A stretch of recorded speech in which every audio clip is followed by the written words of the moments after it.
खुद मतलब कॉलेज से पास आउट हो जाएंगे ना, तो ऐसा करेंगे ना, 1000 लोगों को जॉब पे रखेंगे। तो एक ड्रीम था कि 2018 दो 0 एम्प्लॉय से लेके 150 एम्प्लॉय की जर्नी में मैंने कभी सेल्स में नहीं रखा, वेंचर साथ में किया है। सो डील वही था कि जो उसका सैलरी आता है ना, वो हाफ मेरे को देगा। अच्छा, इन दिस एपिसोड हम बात करेंगे कि कैसे आप एक बड़ी आईटी कंपनी क्रिएट कर सकते हैं with zero money in your pocket. Puneet ने कैसे अपनी कंपनी को ग्रो किया टू 10 करोड़ इन रेवेन्यू, और एक फाउंडर का प्राइमरी रोल क्या होता है जब वो कंपनी स्टार्ट करता है, और जब वो कंपनी बड़ी हो जाती है तो उसका रोल कैसे चेंज हो जाता है, कैसे एक को फाउंडर ढूंढे आपकी कंपनी के लिए, एंड कैसे कोविड जैसे टाइम को सर्वाइव करें when you are running a startup, and और भी बहुत कुछ। Here is episode 2 with mister Puneet Gajela. Hi Puneet, how are you doing? I'm great. I'm great. How are you doing? I'm doing wonderful, and it's really exciting to have you. I would love to learn more about your experiences and just got really inspired with the things that you're doing. So we would love to chat and discuss how we can simplify startups for people and what are the challenges, and even understand a little bit on your journey, right, of as an entrepreneur, right? So could you share what was your starting point? When did you decide you want to start a business? What was that like? So I have a book, in my college days, one fine day, I just mentioned that, बस कुछ करना है, business करेंगे। हाँ, दिन था कि वो डेट भी लिखा हुआ है कहीं कि जब खुद मतलब कॉलेज से पास आउट हो जाएंगे ना, तो ऐसा करेंगे ना, 1000 लोगों को जॉब पे रखेंगे।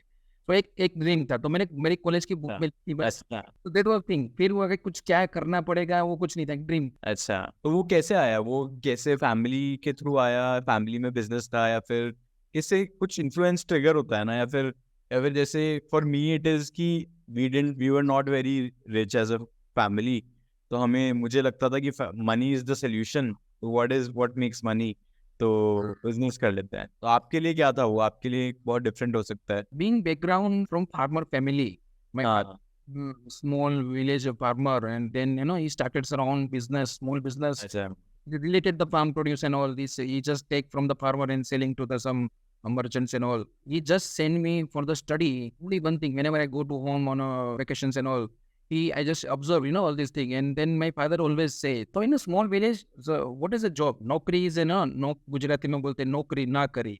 So no नहीं कर हाँ, अच्छा, लगा कि जो जॉब है ना उसमें पैसा कितना मिलता है, 10-5 हजार बस वही, क्योंकि उधर जॉब का इतना ही पैसा मिलता है। हाँ, थॉट प्रोसेस था कि तू क्या क्या करेगा, कोई कंपनी में जाके नौकरी करेगा, ऐसा हाँ, महीने का पगार देगा ऐसा। सो ये वो नहीं था कि कॉर्पोरेट वर्ल्ड होते हैं, पैसा ज्यादा होता है, उनके माइंड में नहीं था, बिकॉज सी तब इनकम था कुछ 3 लाख रुपए साल का, बराबर है। सो सोचा ही नहीं था कि कहीं ना कहीं कि भाई हाँ जॉब नहीं करना है, छोटा सा हाँ, धंधा कमाएंगे ऐसा करके। हाँ, अच्छा। कल्चर काफी इनग्रेन्ड है, मतलब कि भाई नहीं करना, हमें तो बिजनेस ही करना है। ये कल्चरली इनग्रेन्ड है गुजरात में, या फिर सराउंडिंग एरियाज में, या फिर? छोटा करो लेकिन खुद का करो। उसमें क्या होता है, वो ऐसा बोलते हैं कि वो कैसा, वो मैं आपको गुजराती में अच्छा है बेस्ट, लेकिन हिंदी में बोलता हूँ कि जैसे ऋतु बदलती ना, तो उसमें हाँ, एक दिन ऐसा आता है ना कि आप कमाओगे ऐसा। फ्रेज क्या है? फ्रेज क्या क्या कहते हैं गुजराती में? गुजराती में मतलब वो अभी ना वो मेरे को भी वो एग्जैक्टली नहीं हाँ, कंसर्न हाँ, है कि बस आप है ना, जैसे गर्मी आई फिर सर्दी आती है ना, फिर मानसून आता है, ऐसे हाँ, इनमें सब सेम होता है। लेकिन आप बिजनेस करोगे ना तो कहीं ना कहीं आपको मौका मिलेगा कि आप हम्म, पाओगे ऐसा करके। हम्म।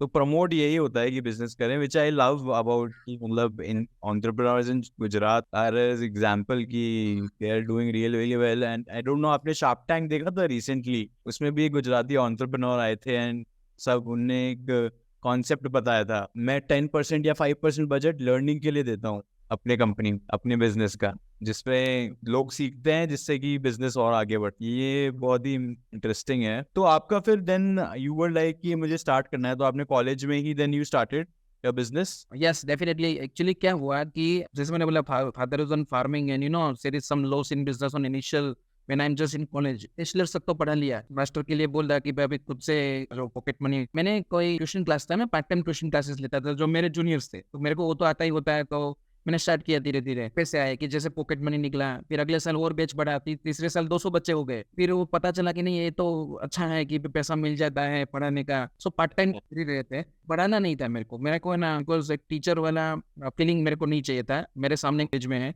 मैंने देखा पढ़ा रहे हैं, मतलब उसको खुद ही जाना पड़ता है, टीचर रहे हैं, मतलब सो हाँ। जैसे भी हो गए ना, तब उसके पास कुछ काम नहीं था और वो कुछ बिजनेस भी स्टार्ट नहीं कर पाए। तो मेरे पास एक ना नेगेटिव था फॉर टीचर्स कि भाई टीचर्स नहीं बनना है, लेकिन पॉकेट चालू तो कर दिया। फिर क्या हुआ कि साथ में मेरा एक सीनियर है जिसने मेरे को पार्ट टाइम वर्क दिया था for the software development role, तो वो भी एक मैंने एक बार कंप्लीट किया था। तो कहीं ना कहीं कुछ काम तो कर ही रहे थे, गोल पे हम क्या करेंगे ना, वो कोई विजन नहीं था। बस एक दिन ऐसा विजन आया था कि हम है ना 1000 एम्प्लॉय रखेंगे हमारे वहाँ पे, बस वो तो जैसे हम इंटरव्यू देने जाते थे हमें फॉर इंटर्नशिप एंड ऑल, मानते हैं नो रिस्पेक्ट, हाँ। वो कहीं उससे अट्रैक्ट हो गया कि नहीं, लोग है ना जो बॉस सीनियर्स होते हैं ना उसको थोड़ा रिस्पेक्ट देते हैं, तो उसकी केटली होती है, मतलब उसको सब मिलने जाना होता है ना, हाँ। हाँ। नीचे एम्प्लॉय पूरा बॉस है। सो कहीं ना कहीं वो रिस्पेक्ट से अट्रैक्ट हुआ कि भाई नहीं हाँ। चीज है। और आईटी में if you are on IT company, हाँ। मतलब इंटरव्यू लोगे, रिजेक्ट करोगे लोगों को, ऐसा ना। सही बात है। हाँ। तो वो होता है, क्योंकि क्या होता था सूरत में जब तब आईटी कंपनी छोटी होती थी, मतलब 20 25 30 लोगों की इनिशियली, जब 2007 8 में हम इंटरव्यू देते थे, तो इंटरव्यू लेता है जब इंटर्न थे तब, तो हमने देखा कि नहीं ये सब तो देखो अच्छी केबिन में बैठे हैं, ये सीबीएसई वाला केबिन है, चलो यही विल वर्क समवेयर, कि भाई नहीं ऐसा भी हमको भी बनना है, हम भी 1000 एम्प्लॉय कर देंगे, लिख दिया हाँ। में कॉलेज में थे, करेंगे भाई, कैसे करेंगे। हाँ। हाँ। अच्छा, तो ये मतलब काफी मतलब कि हमें एक तो वो रिस्पेक्ट पसंद थी, प्लस हमें वो देवर हैविंग केबिन्स एंड वो सब, वो बहुत अट्रैक्ट करता है। I think very interesting. मैंने उस तरीके से कभी भी सोचा नहीं, बट आप बता रहे हैं तो मुझे लग रहा है कि this can attract anyone. And then फिर आपने कैसे मोल्ड किया इसको कि चलो ठीक है कि अभी कब स्टार्ट करेंगे? Okay, so very interesting journey. Just वैसे वाले college से था ना, I'm on a graduate, very good numbers, you know, I'm on the second highest in my batch. So placement in SR Steel, which is MNC, and as a junior software developer. So initially तो उधर ही चले गए कि भाई चलो job ये कब की बात है ये? 2008 2008? मैं as complete my master in information technology. College में कैंपसेस में सब कंपनीज आई थी, you know SR was the biggest giant at the time, MNC था, डिवीजन भी बहुत बड़ा था, एंड मेरे सीनियर्स बहुत सारे उधर गए थे, तो है ना SR का कहीं ना कहीं गुड वैल्यू था हमारे इंस्टीट्यूट। तो इंटरव्यू आया, फर्स्ट इंटरव्यू जस्ट सिलेक्टेड, तो मैंने सोचा चलो कर ही लेते हैं। वो कीड़ा तो था अंदर से कि कंपनी खोलते हैं। साल जॉब करने के बाद देना आई जस्ट क्विट, हम दोनों ने सोचा कौन क्विट करेगा पहले, so I just quit that company. Company के ओनर को भी बोला देखो मैं खुद की कंपनी करने वाला हूँ, ऐसा नहीं कि आज मैं खुद ही करने वाला हूँ, क्या करूंगा, इसी लड़का तुम जा लेकिन तू राहुल को मत लेके जाना, मतलब वो जानता था कि दोनों साथ में जाएंगे कहीं ना कहीं। हम्म। ये हो गया एंड आई जस्ट स्टार्टेड की concept which is my first venture IT company, बस चालू कर दिया। बट कैसे करा चालू? मतलब आप अभी तो मतलब कुछ आइडिया भी नहीं है ना, मतलब अभी तो हमने डेवलपमेंट किया है आई थिंक कंपनी में। ना साथ में क्या होता था, पार्ट टाइम मैंने बोला ना, जैसे ट्यूशन क्लास पढ़ाते थे ना वही कहीं बने थे, तो किसी का वेबसाइट बना लेते हाँ। थे, ये बना लेते थे, अच्छा, मीटिंग चालू हो गया, वो रॉकेट सिंह वाला चीज, फिर वो क्लाइंट में क्या कर रहे हैं सर, तो दो तीन छोटे मोटे क्लाइंट, कुछ लोकल क्लाइंट ही देख लिए थे हमने। रात को कुछ बना लेते थे। तो ठीक है। ये ना रॉकेट सिंह वाला चीज है, दिन में क्लाइंट बुला रहा है तो कितनी छुट्टी मारेंगे ऐसा। करेक्ट। तो मैंने फिर क्विट कर लिया और जितना नोटिस पीरियड था वो दे दी थी, एंड देन आई स्टार्टेड। तो जब स्टार्ट ना तब कोई नहीं आया, ऑफिस में कोने में बैठता था ना, तो पहले आजू बाजू वाले है ना, अभी मिलने नहीं आते थे, शेयर मार्केट का ऑफिस लग रहा है इधर, ब्रोकिंग का कुछ काम, आईटी कंपनी है, क्योंकि ना हमको उतना पता नहीं था कि बिजनेस ऑफिस कैसे रन करना है। हम ऊपर बनाते थे, जो भी हाथ पैर मारे 2 2 3 महीना, और फिर है ना कुछ इंटर्न्स आए ना, देन सीजन आए इंटर्न्स का, हाँ। इंटर्न्स भी ले लिया, फिर पता चला कि लोगों को हाँ इधर कुछ कंपनी जैसा है और आईटी जैसा कुछ बन रहा है। जितना मेरा सैलरी था ना, जो मैंने किया था, वो कम से दूसरे और 18 महीने चले गए थे कि वो बिजनेस से इतना। फिर एक जर्नी कि भाई करते हैं खुद से ऐसा। Suddenly I got some good contracts and you know market में जाने लगे, पता चलेगा लोगों को मेहनत हुआ है तो काम मिलने लगा। सो धीरे धीरे 1 2 एम्प्लॉय से हमने चालू किया, एंड यार यू नो मेरे पार्टनर में भी ट्वीट किया कि हम दोनों साथ में मिलके और कुछ अच्छे से करते हैं ऐसा। We started with us and you know 2009 में से 10 में से हमने फुल फ्लेश चालू किया 2 एम्प्लॉय से। सो 2018 में I have 150+ employees in my company. Developing पहले चालू किया था लोकल क्लाइंट से, फिर बड़े बड़े लोकल क्लाइंट्स किए, then you know go beyond to the India and USA client था यूरोप से, देन और कंट्रीज है ना आउटसोर्सिंग वाला जो आईटी स्टाफ रहता है, सब 90% कम लोकल से था, मतलब इंडियन कस्टमर। सो हम बहुत समझते थे, बिकॉज है ना देखो foreign customers are really good, because वो डॉक्यूमेंट देते, टाइमलाइन देते, सब समझते हैं।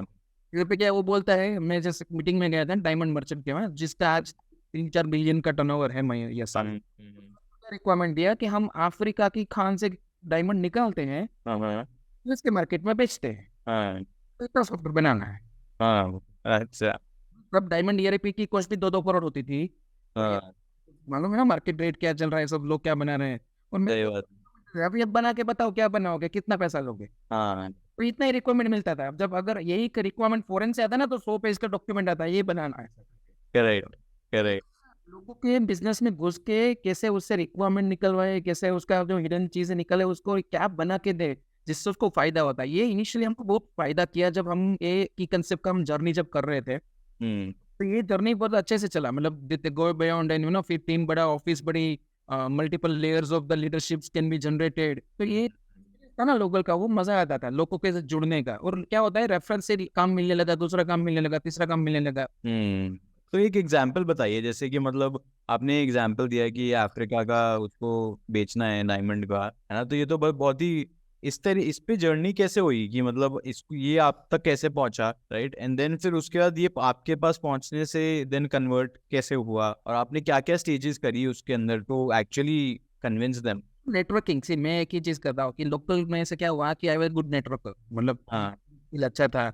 सो इनिशियल स्टेज पे ना नेटवर्किंग, मतलब आई गो बियॉन्ड जहाँ पे भी कुछ सेमिनार्स चल रहे थे, वेबिनार्स चल रहे थे, कार्ड एक्सचेंज करने का बहुत बड़ा ना। जब वो हर एक्सचेंज। पर आई, मैं अभी जस्ट मेरे होम टेबल पे पड़ा हूँ, मेरे उस पहला बेसिक जो मेरा अभी भी पड़ा है उधर सामने, कि भाई ये हाँ ऐसे नहीं करता, देखो ये पुनीत गजेरा लिखा हुआ है ना, दिस इज माई कार्ड। मुझे आता था जब हम फर्स्ट टाइम फाउंडर थे, मतलब जब कंपनी, तो ना मैं नेटवर्किंग में जाता था, मेरा कार्ड देता था, ये देखो ये देखो। हाँ धीरे धीरे धीरे जाके एक ऐसा नेटवर्क बन गया ना कि मैंने ना आज भी स्टाइल नहीं बदला मेरे विजिटिंग कार्ड का। तो लोगों ने कार्ड देख के क्या बताता है, पता है, अरे ये तो मेरे टेबल पे 10 साल से पड़ा है, अरे तुमको तो पहचानता हूँ ऐसा करके। हाँ अच्छा। अच्छे बोला। दूसरा मैंने बोला रेफरेंस, लोकल में क्या होता है कि हाँ रेफरेंस मिलता है। जैसे अच्छा क्लाइंट क्लोज किया ना तो वही सबको बताता है कि यही काम कर रहा है, यही काम कर रहा है, यही काम कर रहा है। सूरत ऐसे small at the time on IT. देखो जब मैंने आईटी कंपनी चालू की थी 50 होगी, आज 2500 आईटी कंपनी से। तब जो था, मतलब आई मीन टॉप 10 में भी कहीं हमारा टीम आता था, आज नहीं आ रहा है। अब तो 500 में भी नहीं आते होंगे। पर एक था कि जब हम इनिशियल स्टेज पे कुछ आईटी वालों ने भी इकट्ठा होकर कुछ हमने कम्युनिटी बिल्ड की थी। सो सेकंड टाइम वैसे मेरे लिंक्डइन प्रोफाइल में भी है कि है ना, आई am good at community building. हाँ क्योंकि ना हमने जैसे मिलता रहता था तो मेरे को भी पता चला कि कम्युनिटी कैसे बिल्ड होता है, अच्छा। कुछ छोड़ना नहीं था। तो ब्रांड सूरत के पीछे पड़ गया। 2015 से मैंने ऐसा नक्की किया कि ब्रांड सूरत ऐसा ब्रांड होना चाहिए जैसे जस्ट लाइक इन बैंगलोर, कि आईटी के लिए बैंगलोर बोलते हैं, डायमंड टेक्सटाइल के लिए फेमस है, चीज भी नहीं होता है। पीपल ने मिलके ना ब्रांड सूरत के लिए बहुत सारा काम किया कि भाई कम्युनिटी बनाते, हम सीखते हैं कुछ अच्छा। हम बार बार है ना बेंगलोर नहीं जा सकते, बार बार मुंबई नहीं जा सकते हैं, तो सीखे तो हम ही पीयर लर्निंग करते हैं। तो हमने ही कम्युनिटी बना ली, हम ही लर्निंग करते हैं, किसी को स्पीकर बना देते थे, फिर बाहर से भी कोई आता है तो मिल लेते थे। And that's and it all evolve time to time. So उससे ना बहुत ही लर्निंग मिला मेरे को। एंड तो वही अकर कर रहा था कहीं ना कहीं कि भाई नेटवर्किंग अच्छा था। तो किसी को आईटी में रेफरेंस देना है ना, तो वो पुनीत गजेरा उस दे अभी सम नेटवर्किंग। तो मैंने बोला मैम से सीईओ कुबेर जी, तो बोला कि ये, मैंने कहा स्टार्टअप है। तो बीच वाले ने, तो की कंसेप्ट जानता है? बोला हाँ, की कंसेप्ट कोई नहीं जानता, अरे ये इसका फाउंडर। अभी भी वो पुराना वाला जो इमेज है ना, अभी भी चल रहा है, आप समझ रहे हैं? मतलब जब हमने आईटी किया ना, अच्छे से मार्केट कवर किया था, लोकल। तो आप ऐसे चले जाते थे कि जो भी कॉन्फ्रेंस हो रहा है, जो भी हो रहा है, कितने कॉन्फ्रेंसेस जाते थे ऐसे मतलब? आप बिलीव कि मैं ना कभी सैटरडे घर पे नहीं होता था। दोपहर के बाद जहाँ पे भी है ना उधर चला जाता है। किन से साल में ना 30-40 जगह तो मैं से छाता ही था कि जहाँ पे मेरे को मिले ही ऐसा। कोई भी कम्युनिटी पे खोलनी है ना, तो I will be founder of many communities. Then Surat में हमने पहले आईटी कम्युनिटी चालू किया, फिर हमने स्टार्टअप्स का कम्युनिटी चालू किया। तो कम्युनिटी कैसे बनाते हैं, कैसे नर्चर करते हैं, कैसे लोगों को मिलते हैं, then I know there is an stuff. Then later on in 2019 I was the part of the BNI network also. उससे भी कि कोई नेटवर्क भी होता है, वो भी नियम से भी चलता है। 2-3 साल वो भी मैंने किया तो पता चला कि नहीं, ये तो कुछ डिफरेंट ही एक्सपेक्टेशंस है बिजनेस की उनकी। नहीं, तो ये किस तरीके से, जैसे आपने बताया कि आप कम्युनिटी मैनेजमेंट में आपका मेन एक्सपर्टीज है, आप बोल रहे हो कि community management is the core of what I did, right? तो कम्युनिटी कैसे बनाते हैं? एंड जैसे मैं इतने सारे लोगों को देखता हूँ, बैंगलोर में भी बहुत कल्चर है ये कि भाई कम्युनिटी कम्युनिटी ड्रेपर्स वगैरह, मैं भी बहुत सारी कम्युनिटीज का पार्ट हूँ यहाँ पे। बट एक बिजनेसमैन जो अभी स्टार्ट आउट कर रहा है, वो कितना कितना पुश करे और उसका क्या डायरेक्शन होना चाहिए कम्युनिटी से वैल्यू निकालने के लिए? क्योंकि आप बनाते हो community and you can be a part of it, but it is a very long process, है ना? ऐसा तो है नहीं जिसको आज आपने कार्ड दिया है वो कल ही आपको कस्टमर बन जाएगा, राइट? तो I can say one thing, community building is like in farming. आज आप फार्म कर रहे हो ना, वो टाइम लगेगा, अगर करेक्ट। cultivate रातों रात नहीं कर पाओगे। मैं कम्युनिटी सीखा हूँ ना, वो है कि आप है ना, जब नेटवर्क में कहीं कम्युनिटी में जाते हो ना, सो योर स्टॉक जस्ट बेचने आए। अगर अगर देखो एक कम्युनिटी है, 100 लोग आए, सब बेच देंगे तो लेने कौन आया है? कोई नहीं। लेने आए ना। सो मैंने वो सीखा है कि दी तो मैं क्या करता था जब भी कम्युनिटी में, जैसे हम हमारा सारांश के साथ मेरा बात हो रहा है कि क्या कर रहे हो, ये कर रहे हो, ये कर रहे हो, अरे तुम ये क्यों नहीं ट्राई करते? हम अपना आप कोई आईटी सेल क्यों नहीं काम करते? आईटी सॉफ्टवेयर बना के फिर से बल्क और सब कर सकते हो, बल्कि इसमें अरे ऐसा हो सकता है।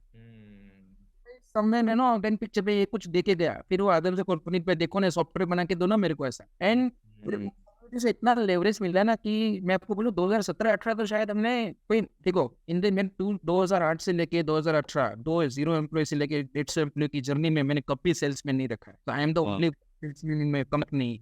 और वो कहाँ से लीड मिलती है? यही नेटवर्क से। उन्हीं पे देख लेना, उधर को थोड़ा ईआरपी का इश्यू है, चले जाना ना उधर एंड आई जस्ट समझे? तो ये कम्युनिटी में नाम हो गया, तो वो कल्टीवेशन बाद में हुआ, बट वो फार्मिंग करता है ना। That's why somewhere I am good in network. जैसे कल भी जैसे I was there and I am CI को का कम्युनिटी मिक्सर था, नेटवर्क मिक्सर था, I was been part of that. बहुत ही अच्छा network हो गया कल बेंगलोर में। अच्छा अच्छा वाले बंदे से कम्युनिटी दूर नहीं रख सकते, समझो, उधर भी चला गया। That is very nice. That is very nice. I think this is like it is her company के लिए कुछ ना कुछ ऐसा पिक कर लेते हैं जो उन्हें लगता है कि this is my skill set, and अगर इसको मैं कंटिन्यू रखूंगा एंड मेरे को मजा भी आता है इसमें, इफ आई कंटिन्यू दिस तो this will become my most valuable thing that will bring customers to me. सबका अलग अलग, कुछ लोगों का, कोई लोग बोलते हैं कि हम मार्केटिंग में बहुत अच्छे हैं तो हम मार्केटिंग कर लेते हैं, एंड देन वो मार्केटिंग से अपनी लीड्स को आइडेंटिफाई करते हैं और उनको नर्चर करते हैं और फिर उसके बाद कन्वर्ट करते हैं। तो दिस इज वेरी इंटरेस्टिंग कि आपने कम्युनिटी के थ्रू ये पूरा का पूरा जर्नी किया है। Very nice. तो फिर आपने जैसे जैसे मुझे इतना टाइम नहीं हुआ है आपके जितना टू डू बिजनेस, मैं अभी 3 साल से ही कर रहा हूँ, बट जैसे हमारे लिए, जैसे मेरे लिए पर्सनली फर्स्ट 1.5 ईयर तो बहुत ही पेनफुल था कि कोई भी कस्टमर नहीं है, पूरा पूरा दिन बैठे हो, कुछ करने के लिए ही नहीं है, मतलब क्या ही कर लोगे, मतलब कितना स्ट्रैटेजाइज कर लोगे। तो और वो आपका बर्न भी हो रहा है, आपने 1-2 एम्प्लॉयज रख ली, क्योंकि आजकल तो एम्प्लॉयज रखे बिना आप कैसे चलाओगे कंपनी, है ना। तो स्टार्टअप कल्चर भी है, तो खर्चा करना पहले सोचता है आदमी, है ना। तो how did you manage your initial 1.5 year, and उसमें कैसे आपने मैनेज किया उसको, एंड देन फिर उसको बेसिकली सरवाइव किया, डील किया। लोग बोल भी रहे होंगे कि क्या कर रहा है ये बिजनेस, कुछ हुआ ही नहीं है अभी तक। तो वो जैसे मेरे लिए पर्सनली ये चैलेंज था, आपके लिए कैसा था वो, and how did you deal with it? This is really secret, but आज आपने बोला ये तो मैं थोड़ा बताता हूँ कि जब हम कहते ना, तो मैंने जैसे फर्स्ट जॉब जब छोड़ा था तब थोड़ा मेरे पास सेविंग तो हो ही गया था, एंड मैं मेरे पार्टनर उधर ही कर रहा था, हमने तो वेंचर साथ में किया था। सो डील वही था कि जो उसका सैलरी आता है ना, वो हाफ मेरे को देगा अच्छा महीने तक, तब जाके मेरा घर चलेगा, और मैं जो कमाऊंगा वो हम कंपनी में इन्वेस्ट करते रहेंगे। अच्छा अरेंजमेंट है ना, सर्वाइवल तो दे दिया मेरे को, इसलिए तो वो रुका था, मैं आया ना। फिर मैंने खाया 18 महीने के बाद ऐसा लगा कि भाई अभी अभी तेरी जरूरत है। मैं बहुत ही क्योंकि क्या होता था, मेरा कंपनी ना ऑलमोस्ट 9 बजे तक चलता था, क्योंकि फ्रेशर है, क्या करेंगे घर पे जाके, आप समझ रहे हैं, करता था। अच्छा हाँ करेक्ट। वो क्या करते थे, मेरा पार्टनर जैसे 7 बजे जॉब से छूट के आता है ना, हम 7 से 9 हम डिस्कस करते टेक्निकल स्टफ, मैं ये कर रहा हूँ, नया क्लाइंट आया, इसको ये चाहिए, इसको ये चाहिए का पार्ट होता था। तो वो क्या ना, वो कोर टेक वाला बंदा है और मैं थोड़ा सेलिंग वाला बंदा था। ये कर देना, ये कर देना, ऐसे फंक्शन ऐसे बना देना, तो वो सब वो होता रहता था, मतलब बहुत सारा। अच्छा धीरे धीरे हमारा काम जैसे बड़ा, मैंने बताया, तो वो भी बोला कि चलो अभी फुल टाइम आ जाओ, ये रात रात को फिर मैं भी थक जाते हैं। एंड देन एक 1.5 साल हो गया, फिर ये हमारे गुजराती परिवार में तो ना शादी की बात होने लगती है कि भाई अच्छा वो कर लिया 3 साल, 2 साल धंधा कर रहे हैं, तो ऑफिस है, मतलब भाड़े का ऑफिस है, लेकिन बोलते तो घर का ऑफिस है। अच्छा ना ऐसा करना है क्या, रोज रोज रात तक बैठेगा तो क्या होगा, फिर वो थोड़ा प्रेशर है ना। चलो शादी का भी इधर कुछ अरेंजमेंट हो रहा था, पार्टनर ने बोला चल भी नहीं, अभी 2 वाला नहीं करना है, अभी थोड़ा फुल फ्लेश डाल के करते हैं, तू तेरे को टेक में थोड़ा लेकिंग है, मैं आ जाता हूँ फुल टाइम, तो तू सेल्स पे फोकस कर। तो भी फर्स्ट डे कि भाई मैं मार्केट में जाऊंगा, मैं सेल करूंगा, मैं भी अंडरस्टैंडिंग करूंगा, तू पूरा टेक टीम को देखना, मतलब दैट्स ऑल। मार्केटिंग सेलिंग में देखूंगा, टेक टू देखना। सो दैट्स अरेंजमेंट आज भी इतना काम कर रहा है ना कि वो पूरा टेक ही देखता है, बाकी नहीं देख रहा हूँ। सो दैट्स ऑल ना, एक कंपेनियन चाहिए, ऑफिस में बैठ के कोई एक बैकबोन है। ये इसके लिए मैं ना, आप बोले ना कम्युनिटी में जाना, वो सब कर पाए बिकॉज हम 2 पीपल थे। वो कम्युनिटी से मैं तो बिजनेस ले ही आता था, क्योंकि I was very good on relation building, है ना। देखो नेटवर्किंग का आउटकम है ना, रिलेशन बिल्डिंग है, और वही हो गया ना। सो लोग पूछते थे पुनीत भाई क्या करना चाहिए, वो ऐसा नहीं बोलते तुम बना के दो, मैं भी पुश ही नहीं बनता था। आई नो दैट प्रोसेस कि मैं आज उसको 2 सजेशन दूँगा ना, तो 2 महीने के बाद मेरे पास आएगा पुनीत भाई करके दो। तो ये रिलेशन थोड़ा बना था, तो that was good at the time. तो ये अंडरस्टैंडिंग कैसे आएगी, रिलेशनशिप बनाना बहुत जरूरी है टू बिल्ड द बिजनेस। कहीं थे देखो, मैं जैसे बताऊँ कि वेरी स्मॉल टाउन से आया, पढ़ा कॉलेज में, सो फर्स्ट डे इंग्लिश का फियर था। सो एक जर्नी इंटरेस्टिंग वही था, क्यों सूरत में ही जॉब किया, तो बैंगलोर मुंबई वो सब, लेकिन है ना तब मेरे को इतना इंग्लिश आता नहीं था। तो कहते रहे बैंगलोर में तो बहुत सारा इंग्लिश चाहिए, वो चाहिए, तेरे का सिलेक्शन नहीं होगा, ये सब। सो ये इनिशियल जो था ना, मेरे को फियर था कहीं के, फियर मेरे को इंग्लिश अच्छा नहीं आता, मेरे को इंग्लिश अच्छा नहीं आता। एंड है ना, मेरे को लगा देखो मैं बेंगलोर जाऊंगा और लोग मेरे को मजाक उड़ा देंगे इंग्लिश की वजह से, जो कॉलेज में भी इनिशियल डेज में हुआ था कि मैं आई don't know anything about English, because Gujarati medium में बच्चा पढ़ा है, वो भी कुमारशाला में, मतलब कुमारशाला मतलब वहाँ पे लड़के होते हैं, समझ रहे, पूरा जिंदगी में कभी लड़की के साथ पढ़े नहीं, कॉलेज में आके पता चला इंग्लिश बोलते हैं। So that's an fear somewhere in, कि इंग्लिश का फियर था मेरे को to learn that thing before just job placement हुआ, बट फिर भी कहीं ना कहीं था, सूरत में रहना था। तो सूरत में रहना था तो क्या है, कुछ तो सीखना ही पड़ेगा। सो आई वेरी, मैं आज भी मैंने लिखा ही है वैसे, मैं लिंक्डइन प्रोफाइल में भी आज भी, I am the life long learner, मैं कुछ भी सीखता हूँ। And other thing is book, मैं साल की 50 बुक आराम से पढ़ता हूँ। I have a good library at home, अभी भी आज भी कहीं कहीं मेरे को ये सीआईओ से बुक मिली है स्टार्टअप क्लब। सो तो दैट्स ना, always I keep books on always my bag and whatever things are there, मेरी ऑफिस के टेबल में भी रहता है। सो वो टाइम निकल लेता हूँ मैं आराम से, रोज के 10 20 25 पढ़ने का निकल। सो बुक से बहुत सारा चीज पता चला कि भाई ये लर्निंग होता है, ये रनिंग होता है, इसने ऐसा किया। तो आपको कम्युनिटीज के बारे में भी बुक्स के थ्रू ये पता चला कि community building is so necessary, तो बिल्डिंग ना, ट्राई इंटरेस्टेड ऐसा। सो मेरे ब्लॉग्स हैं puneetdejare.com पे। सो सूरत में मेरे को सब है ना नेटवर्किंग कोच भी बुलाते हैं। मैंने बहुत सारा नेटवर्किंग पे लिखा है, बहुत सारा चीज लिखा है, क्यों होना चाहिए आपको, कैसे खड़ा रहना चाहिए, किसी हैंडशेक करना चाहिए, वो सब मैंने कुछ भी एक्सपेरिमेंट करके ही सीखा है पूरा, कि भाई नहीं इससे ऐसा बनता है, ये करना चाहिए। तो ये धीरे धीरे ना कम्युनिटी वाला पूरा पता चला, जिससे ना देखो एक सेल्स, मैंने बोला ना सेल्समैन नहीं था, सेल्स पर्सन मेरे लिए, मैं उधर जितना अच्छा रहूंगा मेरे पीछे वही हो गया। लोग मेरा ऐसा भी, मेरा इंट्रोडक्शन भी ऐसे देते थे, भाई ये पुनीत इज ना one of the best IT person, you आप उसको वही करो। लोग भी आज ऐसा ही कोटेशन देते हैं, ऐसा ही मेरे लिए वो माइंड में रखते थे, तो वैसे काम कर गया था।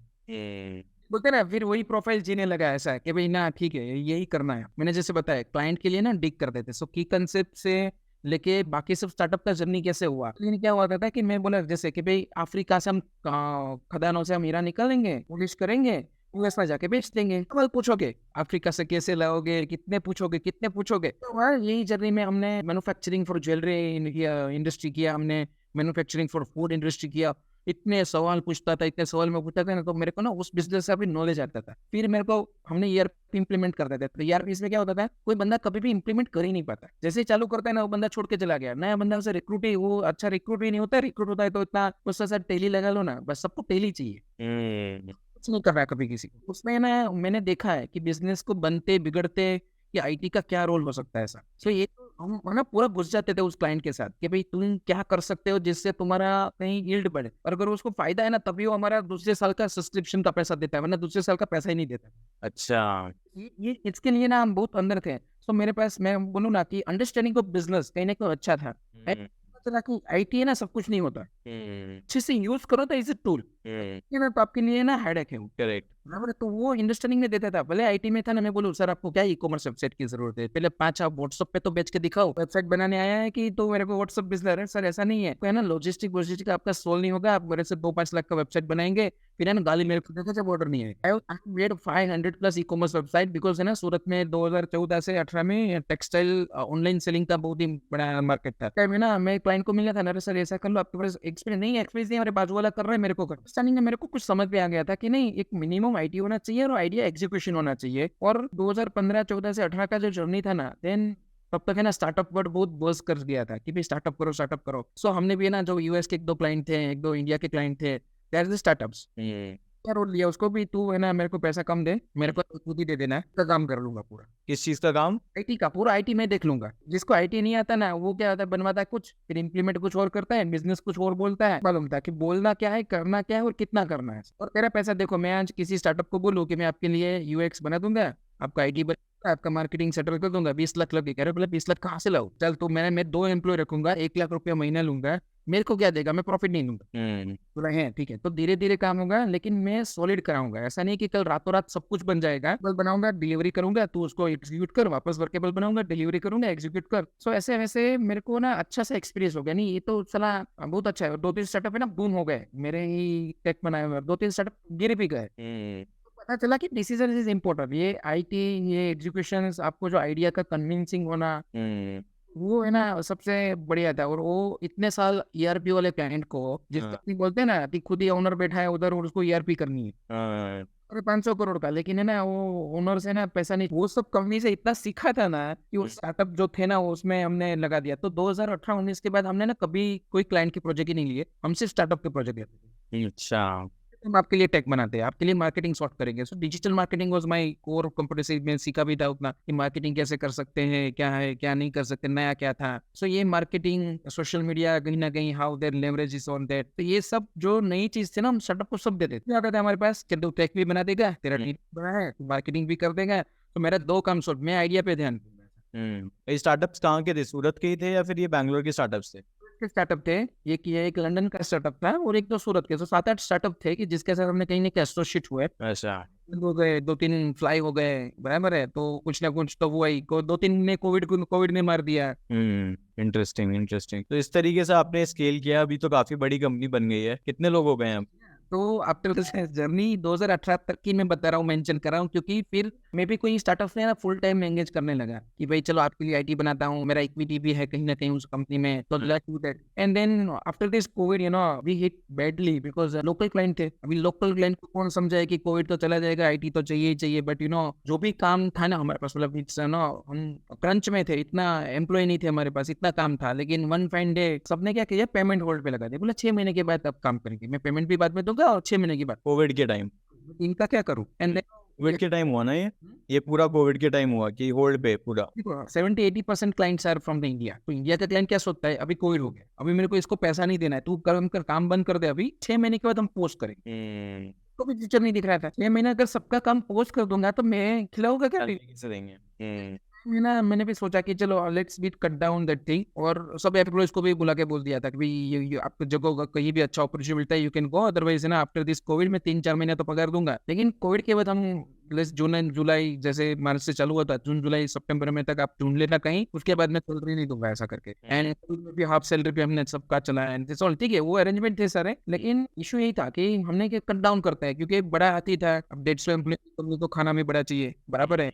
कहीं ना कहीं रात को रात मेरे को ऐसी जगह पे पिवट नहीं करना था कि जहाँ से भी वापस मैं फंस जाऊं। करेक्ट है। है ना, एक तरफ हम स्टार्टअप के डोमेन में आ ही गए थे। अभी स्टार्टअप के पास कहाँ पैसे रहते हैं? तो कोविड में वो भी कहीं स्टॉप हो गए। जायंट क्लाइंट था जो यूएसए में था, वो भी कहीं क्लोज हो गया, बराबर है। तो कहीं ई कॉमर्स सेगमेंट में, वो ई कॉमर्स सेगमेंट में था। एंड समझो ना, रोज के 10 लाख ऑर्डर प्रोसेस करता था, one fine order process. Then सबका वो इन बिजनेसेस में पुनीत, आपका किस तरीके से बिजनेस स्केल हो गया था इन टर्म्स ऑफ रेवेन्यू, और फिर ड्रॉप कितना फील किया आपने, फिर आपने उसको फिर मैनेज किया? बेसिकली जो started with first job was 3000 rupees. तो पहले महीने की बुक रेवेन्यू थी 3000 रुपए। वो एक गुजराती वेबसाइट को हिंदी कन्वर्ट किया था। वो हमारा काम नहीं था आईटी का, बट मिल रहा था तो ले लिया। I can say in 2018-19 and 1920, almost 1920 तो नहीं बोल सकते, ये 2 साल में we just cross to 10 crore rupees of revenues. तो जीरो से वो समझो ना कि 1 मिलियन का जर्नी, 0 एम्प्लॉय से 150 एम्प्लॉय का जर्नी, वो देखा है एक बार। अच्छा, तो 10 करोड़ का रेवेन्यू तो बहुत ही अच्छा है, पर जब वो मार्केट एकदम डाउन हो गया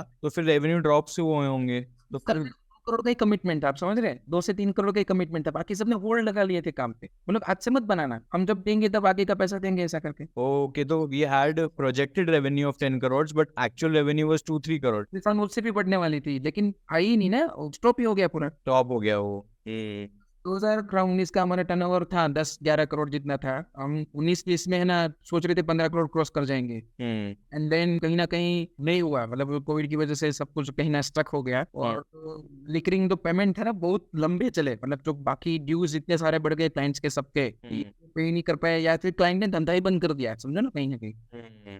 जैसे मैं बोल रहा हूँ एक ई-कॉमर्स जायंट था जिससे हम शायद सालाना करोड़ 2 करोड़ जितना हम बिलिंग करते थे, वही मतलब तो उसने वो लास्ट साल का पेमेंट भी नहीं कर पाया और बैंक करप्ट होके पूरा यूएस का कंपनी था, बैंक करप्ट हो गया। तो उस साल हमने वही सोचा कि चलो नहीं ज्यादा करना है, हम भी जीरो मार्जिन करते हैं, हमारे जो स्टार्टअप्स है ना उस पर थोड़ा फोकस करते हैं। अच्छा। तो एक इंटरेस्टिंग स्टोरी वही है कि देखो आपके साथ जो लोग हैं ना वो आपको अच्छे से रखेंगे। एंड मैं आपको सिंपल बताता हूँ कि 2012 में मेरा ई कॉमर्स क्लाइंट था जिसके साथ हमने 12 को ई कॉमर्स वेबसाइट लॉन्च किया था, तब अमेजोन इंडिया में भी नहीं, मल्टी सेलर पैनल था, मतलब तो ना प्लेटफॉर्म लाइक था, सेलर आएंगे बायर आएंगे वो सब। तो मेरा क्लाइंट था ना, और मैंने ना कोविड में हमने दोनों कंपनी चालू की। तो मेरा फिर एक वेंचर में पार्टनर है, मेरा मेरा कॉलेज में भी मेरा पार्टनर है, मेरा एक इन्वेस्टर है जो एक मेरे दूसरे एक स्टार्टअप में इन्वेस्टर था, वो भी वो बंद हो गया स्टार्टअप, बाद में भी हमने पार्टनरशिप की कोई दूसरे आइडिया के लिए। अच्छा।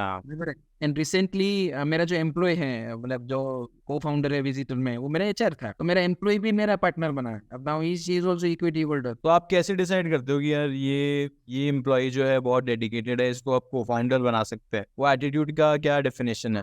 एटीट्यूड होता है ना, देखो वो सबसे इंटरेस्टिंग है। एक एम्प्लॉय है जिसने अभी रिसेंटली एक एग्जिट इंटरव्यू में बोला था मेरे एचआर को कि भाई ये पुनीत दहना है, वो जादू की छड़ी है, तो उसके साथ मीटिंग में मत बैठना। तो जैसे ही मैं जैसे एक ऑफिस में चली जाऊंगी ना, तो जो है ना मेरे नीचे, उसको इतना एम्पावर करेगा, इसको इतना एम्पावर करेगा ना कि ना वो स्टिकर रह जाएगा ऐसा, बराबर है। तो एचआर को बोलते कि आपको भी ना पुनीत सर बहुत बड़ा बड़ा के बोल रहे हैं, लेकिन आपके बाद कुछ करेंगे नहीं ऐसा कर, फिर ऐसा बोला था। फिर एचआर ने मेरे पास करेक्शन किया, मैंने कहा देख my work is to empower people, अगर मैं ही मोटिवेशन नहीं दूंगा, मतलब जो भी मेरे लीडरशिप में थे, मेरे नीचे लीडरशिप, इमीडिएट लीडरशिप, उसके नीचे भी होते, तो मैं एम्पावरमेंट लोगों को कैसे जोड़ सकता हूँ? मैं एम्पावर ही कर सकता हूँ ना, ये कर सकता है, टेक 2 भी ये कर सकता है। बोला सारा सारा डिसीजन हम पे छोड़ देते हो, ये सब कर देते हो, फिर हम तो चले जाएंगे। मैंने कहा देख तू चला जाएगा तो मेरा काम क्या बचा, नेक्स्ट वाले को एम्पावर करना, काम करने लगूंगा, एम्पावर ही करना है। तो my what is my job is to do empower the people. तो उसमें एम्पावरमेंट में कहीं ना कहीं कोई बंदा ऐसा भी होता है ना जिसको एंटरप्रेन्योरशिप चाहिए, तो रिस्क एपिटेट नहीं होता है, जैसे रिस्क एपिटेट नहीं होता किसके पास। तो मैंने मेरे सारे एम्प्लॉय को, जैसे विजिटर्स में हमने क्या किया है, पहले दिन से सारे एम्प्लॉय को बोले ESOPs देंगे ऐसा करके, और सब कॉन्ट्रैक्ट कॉन्ट्रैक्ट करा दिया। देखो रेवेन्यू जीरो, शायद 3 साल से जीरो आएगा, लेकिन 5 में तो आपका पैसा बनेगा ऐसा करके। किसी को ESOP समझ में नहीं आया, सर ये क्या होता है, कैसे होता है, मतलब तो छोड़ दे, तेरे को देना तो इधर साइन कर, बराबर है। सो एक बोल के मैंने उसको कंटिन्यू, मतलब करना एक ही है कि अगर I will don't to empower them, तो फिर मैं कैसे लीडरशिप कैसा हो गया। मतलब देखो इतने साल मैंने कंपनी चलाई है, मैंने भी बुक सारी सीखी है, कहीं वॉरेन बफेट से सीखते हैं, कहीं एलन मस्क से सीखते हैं, कहीं ना कहीं अंबानी से भी सीखते हैं कि भाई मैं अकेला थोड़ी चलाता होगा, बराबर। तो कहीं ना कहीं लोगों को एम्पावर करेंगे ना तभी बढ़ेंगे। अभी जो कुबेर जी की बात है ना, सो कुबेर तो मेरा जो को फाउंडर है ना हितेश, वो तो मेरा राइवल कंपनी है, हम दोनों अलग अलग टेक कंपनी चलाते थे, हम इकट्ठा होकर कंपनी रन है। क्लाइंट था मेरा, बड़ा पेइंग क्लाइंट था, देखिए वो मेरा क्या प्रोजेक्ट लेके गया था, ओह। ना राइवल ही था कि हाँ ना, कहीं कोटेशन हमारे दोनों के होते हैं ना, तो हम मतलब अंदर से तो खिंचतानी चलती है, come together and become the को फाउंडर। ये कैसे हुआ भाई? देखो टैलेंट को कौन ना बोलेगा कि आप, आई कैन सी, मैंने इतना सारा इंश्योरेंस डोमेन में, मैंने फिनटेक डोमेन में काम कर रखा था क्लाइंट के लिए, मेरे कनेक्ट्स थे, बस आइडिया था। वो अकेला चला रहा था 4 साल, चला नहीं, एंड नो उसने फंड भी राइज किया था, सब खत्म हो गया कोविड में, एंड नो पूरा जीरो मॉडल, क्या कर सकते हैं। मैंने कहा देख मैं, मेरे पास ये कर सकते हैं। मैंने कहा मेरे को क्या मिलेगा, मतलब इक्विटी देता हूँ, एंड देन मैंने कहा इक्विटी से नहीं चलेगा, हम नया कंपनी फॉर्म करते हैं, started a new company. Technology का जो भी था, उसका जो लर्निंग था, वो सब पहले दिन से लिए, and then we started this journey in January 2022। अच्छा, तो ये तो बहुत ग्रो कर गया आपका कुबेर जी। आप क्या एग्जैक्टली ट्राई कर रहे हैं सॉल्व? मैंने बहुत देखा कि आप एम्पावर कर रहे हैं विमेन को बहुत सारे, but what is the concept, कैसे स्टार्ट हुआ? तो बेसिकली कुबेर जी एंड इतने सारे स्टार्टअप्स में कर रहे थे, मेरा विजिटरिंग है जो हमने कुछ एक इनोवेशन प्रोडक्ट में किया है कुछ, लेकिन आई एम नॉट फुल टाइम, जैसे वो फुल टाइम ही कर रहा था। बट जर्नी हमारे 2020 तक ही था, 2021 में मैंने विजिटर बिल्ड किया, और तब तक है ना की कंसेप्ट को कहीं ना कहीं संभाला कि डाउन ग्रेडेड में भी है ना कहीं मोटिवेशन तो चाहिए कि कैसे कैसे एक्सपेंसेस चलेंगे। एंड एंड ऑफ द 2021 दिसंबर 2021 तक में मैंने सोच लिया कि अब ये ना मैं आईटी में नहीं जाना है, फुल स्ट्रीम में नहीं जाना है। मैंने 12 साल ऑलमोस्ट क्लाइंट के लिए काम करके देख लिया। क्लाइंट के पास पैसा होता है तो हमारे पास पैसा आता है, क्लाइंट के पास नहीं आते, हमको नया क्लाइंट सी व्हाटएवर, एक ही चीज सोच था आईटी में ना, रोज किसी लिए काम करना, रोज नया सर्विस का प्रोजेक्ट लाना, रोज नया सीखना। मैंने इंडस्ट्री सीखा, फिर मैंने फूड इंडस्ट्री सीखा, फिर मैंने ई कॉमर्स सीखा, फिर मैंने स्टार्टअप सीखा। तो मैं तो सीखता ही रहता हूँ, मैं कौन सी इंडस्ट्री में एक्सपर्ट हूँ, तो पता चला एक ही एक्सपर्टीज है मेरा, दैट इज ए टेक। मैं टेक में अच्छा हूँ, मैं नेटवर्किंग में अच्छा हूँ, I can do the partnership because networking अच्छा है तो रिलेशनशिप भी अच्छा, रिलेशन है तो पार्टनरशिप एंड एफिलिएशंस भी गुड। ये सब ये चीज है, तो मेरे को एक ही काम करना है। 12 साल हो गए जाता है, तो मैंने सोचा एक ही का एक कंपनी बिल्ड करते हैं और उसमें अगले 5 साल देते हैं, क्योंकि अभी 36 के तो हो गए, अभी करेंगे तो साल वापस निकल जाएंगे सारे, तो 4 एक ही स्टार्टअप को देता हूँ। सो मैंने क्या किया कि कंसेप्ट का पूरा मेरा पार्टनर जो है कि राहुल जो है वही पूरा संभालता है, 20-25 एम्प्लॉय, अभी हमारे पास कुछ 30 एम्प्लॉय है, तो जो भी एक हमारे एक दो क्लाइंट है उससे संभालता है, and that's all. I am not going there and no more, हमने ऑफिस भी चेंज कर लिए, तो मैं कुबेर जी बैठता हूँ, वो उधर बैठता है, एंड तब एक सेपरेट टीम है, तो वो दोनों है ना, वो मैंने उस पे जिम्मे थोड़ा छोड़ा है कि तुम ये चलाओ, let me do this, focus on the Kuber ji. Kuber ji को हमने 2000 जनवरी 22 से full time I just join you know with, मैंने बोला कॉम्पिटिशन कंपनी, और वो पैसा आपके पास होगा उससे 10 गुना मैं आपको ना फाइनेंस दूंगा सामने विदाउट एनी इंटरेस्ट। आंकड़े गवर्नमेंट के आंकड़े 2050% जीडीपी सिर्फ रूरल कंट्रीब्यूट करता है। अपना जीडीपी कंट्रीब्यूशन है ना 50% रूरल से आता है, और उस रूरल में कोई भी फॉर्मल फाइनेंशियल सर्विसेज है ही नहीं, कहीं पे भी नहीं है। ऐसा टेक्नोलॉजी नहीं है। तो इंडिया है ना लीडिंग ऑफ फाइनेंस है, जीएफएफ जो हुआ वर्ल्ड का सेकंड हाईएस्ट फिनटेक फेस्टिवल हुआ इंडिया में, 5 साल में तो India will be the financial hub, तो पूरा वर्ल्ड यूपीआई यूज करना लगेगा।